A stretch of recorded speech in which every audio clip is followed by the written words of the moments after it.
తిరుమల లడ్డూ వివాదం దేశాన్ని కుదిపేస్తున్న సంగతి తెలిసిందే.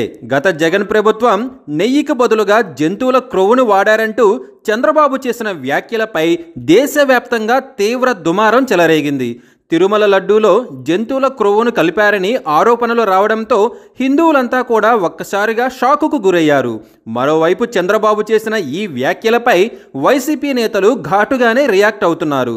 అసమర్థ పాలన గురించి ప్రజలు ఎక్కడ చర్చించుకుంటారో అని ఇలా తమపై నిందలు వేస్తున్నారని వైసీపీ నేతలు చంద్రబాబు తీరును ఎండగడుతున్నారు. దీంతో శ్రీవారి లడ్డూ వివాదంపై పూర్తిగా రాజకీయ రంగు పులుముకుంది. ఇటువంటి సమయంలోనే వైసీపీ అధినేత జగన్ తిరుమల పర్యటనకు సిద్ధం కావడం ప్రాధాన్యతను సంతరించుకుంది. శుక్రవారం సాయంత్రం తిరుమల చేరుకోనున్న జగన్ రాత్రికి అక్కడే బస చేసి శనివారం ఉదయం స్వామివారిని దర్శించుకోనున్నారు. అయితే లడ్డూ వివాదం నేపథ్యంలో జగన్ టూరును అడ్డుకోవాలని కూటమి నేతలు ప్రయత్నాలు చేస్తున్నారు. ఈ మేరకు నిరసన కార్యక్రమాలు చేయడానికి సైతం కూటమి నేతలు రెడీ అవుతున్నారు.